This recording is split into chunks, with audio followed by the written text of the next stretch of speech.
我想在介绍这个恒大集团这个中国的房地产巨头，一个超大型的公司会变成今天这种局面。要介绍这点之前我先要简单回顾一下房地产业对中国经济的影响，就是这样的话，大家才能理解这个到底这个恒大如果垮掉的话，它对中国经济有构成什么样的影响？是一家公司的问题，还是一个行业的问题，还是一个整体经济的问题？那么过去20年，中国经济的繁荣主要是由出口景气和土木工程景气构成的。我在以前节目里介绍过。那么这两个景气的由来和终结，我不在这里重复了，请大家看6月2号的《正经最前线》节目。那么也可以去找台湾八旗文化前年出版的内子核心联合我写的一本书，叫做《中国溃而不崩》。那我就跳过这些部分，直接来谈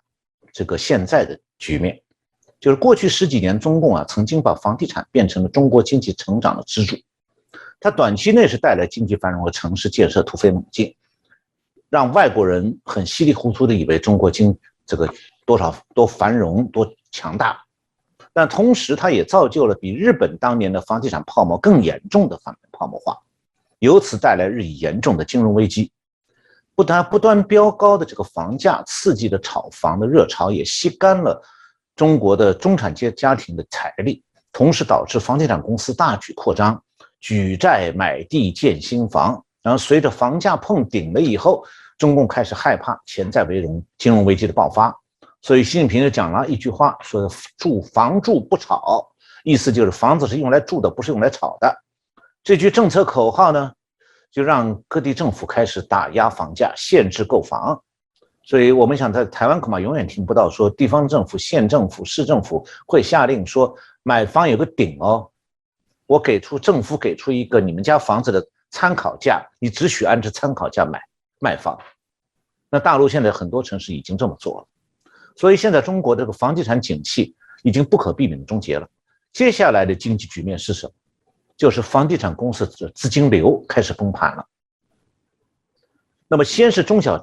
房地产公司扛不下去，纷纷倒闭，刚才主持人已经介绍了，几乎一天一家。那么然后大房地产公司也出现现金流问题。那么刚才提到的恒大集团就是目前最突出的一家。为什么说它突出？还有为什么它的财务困境折射出中国经济和中国企业的艰难现状？你得了解，恒大在中国的房地产业是名列前茅的。今年8月2号，美国财富杂志公布这个世界500强大公司，恒大是名列全球第122名，把全世界的大公司算起来，恒大是第122个。那中国一共有8家房企进入了世界500强，其中第1名是恒大，也就是说，它是中国的房地产界的这个老大。那么这样的大公司看起来是大的不能倒了，否则会冲击中国经济的。但他眼前的艰难处境不仅仅是让中共当局担忧，让很多投资恒大的中国人害怕钱打水漂，连西方对恒大的投资者也非常焦虑。我当然现在不去谈恒大曾经如何辉煌了，他是以房地产为主业，曾经拥有过中国最好的职业足球队，还拥有过生产电动汽车的部门，同时呢靠着他这个公司的品牌大量提供理财产品，就从事金融业务。那么此时此刻恒大的处境是什么状态？就是说最近恒大集团全资持股的恒大财富公司的理财产品到期了，到期以后没办法偿还了，不能兑付，引发社会的关注。现在在深圳的这个恒大财富公司的总部门前，警察有几百个，讨债的有上千，天天在叫，举着牌子。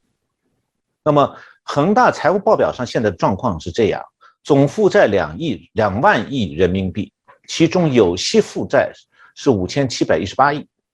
当中呢42%不到1年内就会到期，就是所谓的短期债务。那么账上的现金和等值物是多少呢？868亿，也就是说2-3千亿的短期负债，现金只有868亿，所以现金流严重困难。那么之所以会这样呢，主要是因为它过去盲目扩张过度了，错误地估计了中共对房地产业的政策走向，以为像他这样的房地产巨头，中共不会撒手不管的。他甚至在去年年底还有过一番这个说法，说我们这样的公司政府不能不管，会对整个经济冲击很大。结果中共最后还真的对他采取了打压，当然不是单针对恒大一家。那么中共呢，中共的央行今年是全面收紧银根，各个商业银行现在呢这种背景下就不敢再对恒大放款。那么购买住房的顾客现在面临中国各地政府频频出台的住房限购限价政策，后面还跟着中央政府正在筹划开征房产税，所以中国的这个顾客买房的兴趣缺，那么导致恒大的现金流就更加少了。那么这种情况下，债多钱少，恒大的暴露出来的经营困难。那么恒大最近呢一直在试图出售资产套取现金，这一方面的动作不断碰壁。账面上现在恒大还没破产，因为他大概还持有大概相当于4600亿人民币的地产，但这是现价是不断变的。另外，恒大手头还有146个住宅建设工程，主要是在珠江三角洲的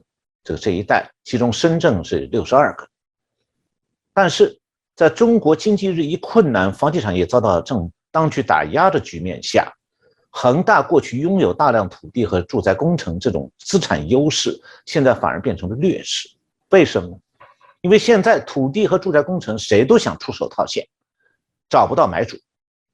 大房地产公司都缺钱，就算你们能买恒大几块地，也怕买来了套死在自己手上。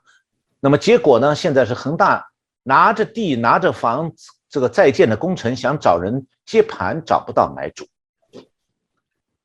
那么就在这种状态下，恒大现在股市的市值已经蒸发掉90%。那么在香港恒大上市的股票，恒大本部这家公司在香港股价下跌90%，恒大物业下跌77%，这个恒大汽车下降93%。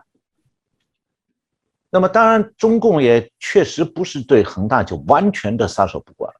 因为毕竟恒大的大量贷款是来自于国有的几家大银行，如果恒大真的垮掉，这些银行虽然未必倒闭，但是这个也会伤筋动骨的。所以最近中共副总理刘鹤在国务院的会上把恒大的财务处境呢稍微的美化了一下，说是流动性问题，但是还不属于资不抵债，这就是一种对恒大的保护性的姿态，也就是希望说你们银行就暂时不要从恒大抽贷款好，那样会把恒大逼倒。那北京的这个中央政府也在居中协调，想要帮助恒大出售资产，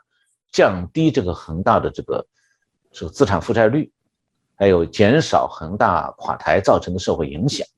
但是呢，现在的大环境是随着中国这个房地产价格逐渐回落，这个恒大所持有这些地产和住宅工程势必贬值，它的账面资产会不断的缩水。那么而它的债务负担是一分钱不少，是越来越重，所以这一家超大型公司今后只能是苟延残喘，奄奄一息了。就在这个时候，9月13号，广东省的佛山市南海区政府发了一份公文，给了恒大重重的一棍子。这公文说，这个南海区就是佛山市南海区的本地的金融机构，从即日起暂停用恒大的这个地产公司的不动产来抵押贷款。那么这道公文就是让恒大地产不能再用它当地的项目去做抵押，然后换取贷款来缓解现金短缺的困难。同时，如果有顾客想买恒大在当地正在施工的9个项目的房子，那么这个买房的顾客就可能没有因为这道公文就没办法获得房贷抵押贷款，这就让恒大在当地的房子也卖不出去。所以等于说佛山的这道命令把恒大在当地的项目判了个死刑缓期。如果中国其他地方政府也都效仿的话，那恒大就真要垮了。那恒大是中国第一家正在垮下来的超大型企业，但它不会是最后一家，而且很可能逐渐蔓延的公司经营危机和金融危机会从恒大这件事件上开始慢慢的露头。等这个危机出来以后，帮助我们进一步看到了中国经济的真相。那些继续夸奖中国经济前景的说法就越来越站不住脚了。那么中国经济前景不佳，反过来又会不断的给那些热衷于投资中国的那些华尔街经济们浇冷水。他们本来是盼望改善美中经贸关系的这种愿望，也会去游说，那这种愿望和游说会慢慢冷下来。这样的话，我们前面提到中共是急于改善美中关系，原因是经济上隐忧深重，全部的指望放在他自己知道像恒大这样的问题会很快的蔓延，他解决不了，他把指望放在美国头上，希望说拜登能够帮习近平渡过难关。但是呢，我们到现在为止，我们看到的好像拜登还没有打算采取任何具体动作，我们还要继续观察。